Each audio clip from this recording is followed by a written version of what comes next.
सादर नमस्कार आप सबको। आज आपके बीच में एक ऐसे अनमोल शख्सियत से आपको रूबरू करवाऊंगा और आपको बताऊंगा, उनके विषय में बताऊंगा, उनकी कीर्ति के विषय में बताऊंगा, जिनके अंतर्मन में दूसरों के प्रति, न केवल अपनों के प्रति बल्कि दूसरों के प्रति भी ममत्व की और अपनापन की गंगा सी बहती है। कुछ ऐसा ही कहूँगा। प्रथमतः उनका परिचय देने से पूर्व मैं उनकी लिखी चंद पंक्तियों को आपके बीच में प्रस्तुत करना चाहूँगा। उन्होंने अपनी पंक्तियों में लिखा है क्या कि कोई ऊंच कहे कोई नीच कहे, कोई ऊंच कहे कोई नीच कहे, कोई रंग भेद का मान करे, बंदे हम सब भगवान के हैं, फिर अंतर क्यों इंसान करे, फिर अंतर क्यों इंसान करे। जी हाँ, यह रचना किसी और की नहीं, यह रचना जो लिखी गई है, यह रचना है अभिषेक प्रियदर्शी जी की, जिनका पैतृक स्थान मेहसी पूर्वी चंपारण है और उनका आवास वर्तमान में वह अभी पटेल नगर खाड़ी भंडार मुजफ्फरपुर के में रह रहे हैं और यहीं पर रह करके अपने जीविकोपार्जन में लगे हुए हैं। साथ ही साथ साहित्य सृजन के प्रति उनके अंदर जो आस्था है, उनके अंदर जो लगन है, वाकई में उनको लीक से हट करके कार्य करने के काबिल बनाती है। 10 जुलाई 2024 का दिन मेरे लिए जीवन का स्वर्णिम दिन रहा कह सकता हूँ। यह ऐसा इसलिए क्योंकि इसी दिन मुझे इस अनमोल शख्सियत से मुलाकात हो पाई। मुलाकात के दौरान इनसे जो बातें हो पाई, बातों के क्रम में इन्होंने अपनी रचनाओं का विस्तारपूर्वक जो विश्लेषण किया, वो विस्तारपूर्वक किया गया विश्लेषण मेरे अंतर्मन को कहीं न कहीं झकझोर करके रख दिया। इनसे जो अपनापन मिला, उस अपनापन के आधार पर मैं यह कह सकता हूँ कि इन्होंने जो अपनापन लुटाया, उस अपनापन को मैंने अपने खून के रिश्तों में भी कदापि महसूस आज तक के जीवन के काल में नहीं किया। इनके अंतर्मन में न केवल अपनों के प्रति बल्कि दूसरों के प्रति जो मैंने प्रेम की भावना देखी, तो एक बात, वह गीत मुझे स्मरण हो गया कि कुछ पुण्य हो रहा है इसीलिए सूरज निकल रहा है। ऐसे ही बातें और ऐसे ही गीत के वो कुछ तराने मेरे मन में गूंजने लगे। ऐसा इसलिए क्योंकि जहाँ में हर तरह के लोग हैं, अच्छे लोगों की भी कमी नहीं है और बुरे लोग से भी यह साम्राज्य जो है, यह संसार जो है, वह भरा पड़ा है। बुरे लोगों की भी कमी नहीं है और अच्छे लोगों की भी कमी नहीं है, हर तरह के लोग भरे पड़े हैं।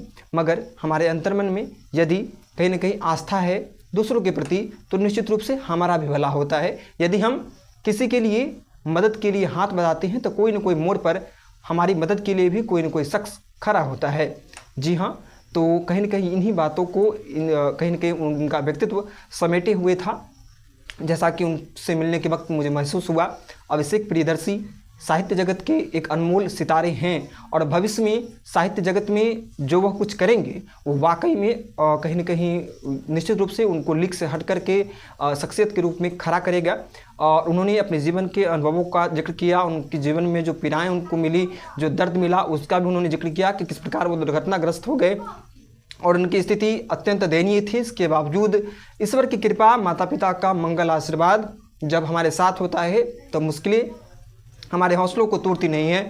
तो इस कुछ ऐसा ही हुआ अभिषेक प्रियदर्शी के साथ, जो दुर्घटनाग्रस्त, काफ़ी अत्यंत दुर्घटना से ग्रसित होने के उपरांत भी ईश्वर ने उनको नवीन जीवन दिया और नवीन जीवन दिया। इसलिए मैं ईश्वर का भी अत्यंत आभार प्रकट करता हूँ कि ईश्वर यदि उनको एक नव जीवन नहीं दिए होते तो आज हमारे समक्ष उनकी यह कीर्ति, अनसुलझी उलझन की बातें हमारे समक्ष प्रस्तुत नहीं होती और हमारी मुलाकात उनसे नहीं हो पाती। ईश्वर उनकी आयु को लंबी करे, उन्हें दीर्घायु का वर दे, यही प्रार्थना ईश्वर से करता हूँ। मैं उनकी किताब अनसुलझी उलझन की बातों से कुछ एक कविताओं का जिक्र आपके बीच में करूँगा। उनकी एक कविता को जब मैंने पढ़ा, जो कि पिता को समर्पित है, तो उस कविता को पढ़ करके मेरे हृदय के हर कोने से ऐसा लगा कि आंसुओं की अनगिनत बूंदें झर रही है। मगर मैंने अपने मन को संभाला, क्योंकि मैं समझता हूँ कि पिता का न होना किस प्रकार की पीड़ा देता है इंसान को। और उन्होंने अपने पिता को महसूस करके जो ये पंक्तियाँ लिखी है, ये पंक्तियाँ मेरे अंतर्मन को पूर्णतः छू गई।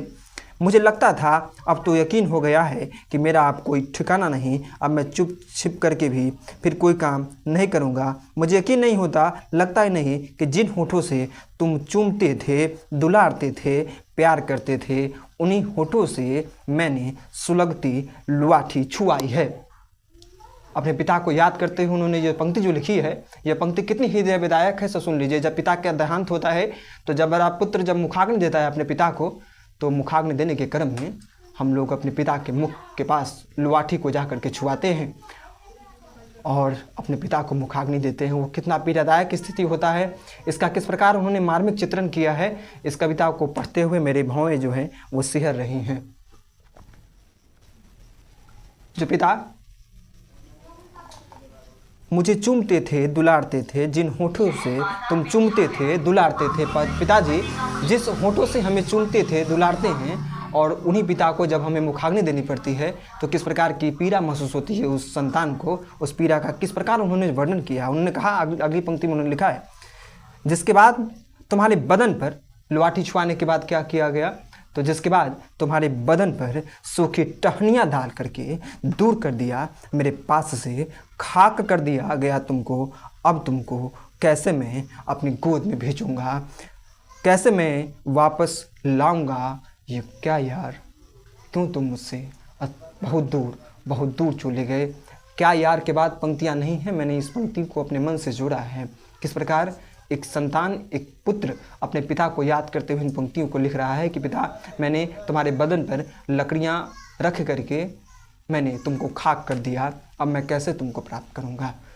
जब पिता का अंतिम संस्कार हो जाता है और मरने वाला शख्स जब नहीं आ पाता है हमारे जीवन में, तो किस प्रकार हमारे अंतर्मन की वेदना होती है, उसका किस प्रकार उन्होंने वर्णन किया। वाकई में इस कविता की जितनी सराहना की जाए और इस कविता को पढ़ने के उपरांत कोई भी पत्थर दिल शख्स का मुंह की तरह उसका पत्थर दिल न पिघले, ऐसा कदापि संभव नहीं है। अब इस कविता से अब अन्य पंक्तियों को भी मैं आपके बीच में प्रस्तुत करना चाहूँगा। इस कविता में उन्होंने लिखा, जैसा कि शुरुआत में मैंने कहा कि कोई ऊंच कहे, कोई नीच कहे, कोई रंग भेद का मान करे, बंदे हम सब भगवान के हैं, फिर अंतर क्यों इंसान करे। कोई पाता है, कोई खोता है, कोई कर से कर का दान करे, जब एक है माता एक पिता, फिर अंतर क्यों इंसान करे। कोई खुशियाँ बांटे, कोई गम में जिए, कोई दिल से दिल की बात करे, रक्त लाल है तेरा मेरा भी, फिर अंतर क्यों इंसान करे, फिर अंतर क्यों इंसान करे। यह कविता मानवता का बोध करवाती है और एकता के दिए को हमारे मन में जलाने की भरसक कोशिश करती है। इस कविता के हर एक पंक्तियों के मर्म को समझते हुए हमें अपने जीवन के मर्म को बदलना चाहिए। हमें अपनी मानसिकता में सकारात्मक विचार समाहित करना चाहिए और नकारात्मक विचारों को दूर करना चाहिए। हम सभी एक हैं तो हमें एकजुटता के साथ रहना चाहिए। यह कविता हमें यह बोध करवाती है। अब आज की अब अगली पंक्तियों को हम लोग पढ़ेंगे जो इस कविता में दिया गया। मैं कुछ एक पंक्तियों का ही जिक्र करूंगा क्योंकि समय की बाध्यता है, परंतु इस कविता में जो भी कविताएं लिखी गई हैं वो तमाम कविताएं शानदार हैं और हर एक कविता का विस्तारपूर्वक विश्लेषण होना ही चाहिए। और मैं इस कविता को जितने भी मेरे पढ़ने आने वाले जितने भी विद्यार्थी हैं उनके बीच में मैं प्रस्तुत करूंगा ताकि वो भी मानवता के अध्याय को समझ सके, पढ़ सके, वो अपनों के कमी को समझ सके, अपनों की इज्जत करे, क्योंकि अपनों का ना होना हमें कहीं ना कहीं दलदल में धकेल कर रख देता है। तो हमारे पिता जो होते हैं वो ईश्वर के तुल्य हैं, माँ हमारी देवी की तुल्य है, तो उसकी पूजा करे, सराहना करें हम लोग, जब तक जिंदा है उनको बेइंतहा प्रेम करें। यह कविता यह बात भी हमें सिखलाती है कि जब तक हमारे अपने हैं उनसे बेइंतहा हमें दुलार करना चाहिए, प्रेम समर्पण की भावना व्यक्त करनी चाहिए, क्योंकि उनका न होने से हमारे जीवन में अथाह दर्द का अनुभव होता है। अगली पंक्ति उनकी है कि जब चलते हो तो थकान मत देखो। यह कविता हमें हमारे अंतर्मन में एक प्रेरणा का संचार करती है कि हम जब चले तो हमें अपनी मुश्किलों से, हमारे जीवन में आई मुश्किलों से हमें डरना नहीं चाहिए, बल्कि हमें निरंतर आगे बढ़ते हुए चलना चाहिए। जब चलते हो तो थकान मत देखो, जब मुड़ते हो तो मकान मत देखो, गुजर जाएगी ज़िंदगी हंसते हंसते, जब गिरते हो तो उड़ान मत देखो। और भी पंक्तियां हैं। मैं अंतिम कविता की इस पंक्ति की पूरी कविता की निचोड़ पढ़ता हूँ कि जलती हैं हवाएं उस मासूम सुगंध की विचरण से, हैवानियत की गलियों को सुनसान मत देखो, थम जाएगा धड़कन का स्पंदन एक दिन हृदय का स्पंदन जो है वो थम जाएगा एक दिन, राह में गिरते उठते कभी थकान मत देखो।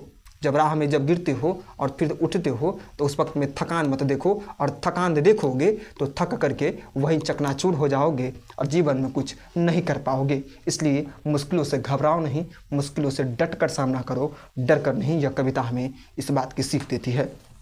अब इस कविता की एक और कविता जो मेरे हृदय को छुई, वह कविता है क्या कहें और क्या करें हम, बात तो बनती नहीं, भरोसा दिला सबने हमें, तन्हाइयों के पल दिए थे भरोसे जो हमारे गुलजार, उनका दामन हुआ कैसे भूले उनके रहम हम जो उन्होंने कल किए, औरों की तो छोड़िए। यह कविता हमें यह बताती है कि मुश्किल के समय में कोई भी हमारा साथ नहीं देता है, यहाँ तक कि औरों की तो छोड़िए, सभी हमारे साथ छोड़ देते हैं, हमारे अपने हमारा साथ छोड़ देते हैं, हमारे दोस्त हमारा साथ छोड़ देते हैं, हमारे करीबी हमारा साथ छोड़ देते हैं, तो औरों की तो छोड़िए, अपने अस्कों की ही सुन लीजिए, मुश्किलों में गाल सहला साथ छोड़ चल दिए। मुश्किल के समय में भी जब हम लोग अत्यंत दुखी होते हैं तो हमारी आंखों से अनगिनत आंसू की बूंदें गिरती है, और वो आंसू की बूंदें हमारे गाल से होते हुए नीचे की ओर अपना रास्ता पकड़ लेती है। आंसू तो हमारा अपना है ना, जो कि हमारे अंतर्मन से कहीं न कहीं निकला हुआ वो दर्द का बयां करता है। वो भी आंसू क्या करता है तो मुश्किल क्षणों में आंखों से गिरता हुआ गाल के रास्ते से नीचे की ओर बह जाता है। तो इसलिए उम्मीद किसी से नहीं, उम्मीद अपने आप से, और निरंतर बढ़ता हुआ कदम सफलता के रास्तों को प्रशस्त करता है। बार बार आभार अभिषेक प्रियदर्शी सर कि आपने समाज को एक ऐसी किताब दी। यह किताब वाकई में लोगों के अंतर्मन में सकारात्मकता का संचार करने में सहायक सिद्ध है। भविष्य में आप ऐसी ही अनमोल कृतियों का सृजन करें ताकि हमारे बीच में भी ऐसी अनमोल पुस्तकें आती रहें। धन्यवाद आपका कि आपने पूरे समाज को अनसुलझी उलझन की बातों के माध्यम से उन बातों को समझाया जो बातें आज की युवा पीढ़ी कहीं न कहीं भूल चुकी है, अपनों की कीमत को भूल चुकी है, अपनों के महत्व को भूल चुकी है, और यह भूल चुकी है कि जब हम लोग मुश्किलों में डरेंगे तो निश्चित रूप से हम भी कुछ भी नहीं करेंगे। धन्यवाद। बात है, आज अभिषेक प्रियदर्शी सर से मेरी मुलाकात हुई तो मुझे लग रहा है कहीं न कहीं ये ईश्वरीय संयोग है कि सर से मेरी मुलाकात हुई। सर ने जैसा अपने जीवन के विषय में कुछ बातें कही, उन बातों से मुझे ऐसा लगा कि सर को एक ईश्वरीय वरदान मिला और एक तोहफा मिला कि बेहद ही दुर्घटनाग्रस्त होने के उपरांत भी सर को जो जीवन मिली, और उसके पश्चात जो सर ने ये जो रचना की है, इस किताब में मैंने एक पंक्ति को पढ़ा जो कि सर ने अपने पिता के प्रति जो करुणा और दया और ममता की भावना जो कहीं न कहीं उन्होंने व्यक्त की है, और पिता की याद के प्रति समर्पित जो उन्होंने कविता लिखी है कि तुम्हारे बदन पर लकड़ियों को डाल करके मैंने तुम्हें खाक कर दिया, मैंने तुमको खुद से दूर कर दिया। इस शायद ये हो सकती है जो कहीं ये पंक्तियाँ कहीं मैं मुँह से रहा हूँ, मगर उस पंक्ति के माध्यम से यह बताना इन्होंने चाहा है कि पिता के न होने के क्रम में जो पिता के को जब एक पुत्र याद करता है तो किस प्रकार वो अपनी पीड़ा को व्यक्त करता है, और शब्दों के माध्यम से जैसा जो सर ने पीड़ा व्यक्त की है। मैं भी एक बिना पिता का बेटा हूँ, दुर्भाग्यवश मेरे 14 वर्ष की अवस्था मेरे भी पिताजी का देहांत हुआ, मगर सर का जो जीवन मिला और जीवन के उपरांत ये सर का उनके पिताजी का ही आशीर्वाद रहा, कहीं न कहीं की माँ का आशीर्वाद रहा कि दुर्घटनाग्रस्त होने के उपरांत भी सर को एक जीवन मिला, और उन्होंने इस पुस्तक का सृजन किया। आज इनके पिताजी जहाँ कहीं भी होंगे, मुझे लग रहा होगा कि उनका आशीर्वाद ही कहीं न कहीं है कि सर इस आवास में हैं, और मैं ईश्वर से प्रार्थना करता हूँ कि अनसुलझी उलझन की बातें, ये तो खैर इनकी प्रथम पुस्तक है, भगवान से प्रार्थना है कि इनकी ये दूसरी पुस्तक है, और ईश्वर से प्रार्थना मेरी है कि दूसरी पुस्तक है, आने वाले समय में कई पुस्तकें इनकी आए और इनके ऊपर ईश्वर की असीम कृपा बनी रहे, और विशेषकर इनके पिताश्री स्वर्ग के वासी हैं, स्वर्ग में भी हैं बहरहाल, और उनका विशेष आशीर्वाद इन पर सदा अक्षुण्ण रहे, इनकी माँ का आशीर्वाद इन पर अक्षुण्ण रहे, ताकि इन्हें अन्य साहित्य के प्रति सृजन करने के प्रति इनको आशीर्वाद प्राप्त होता रहे और यह भविष्य में ऊंचा मुकाम हासिल करें, इनकी जिंदगी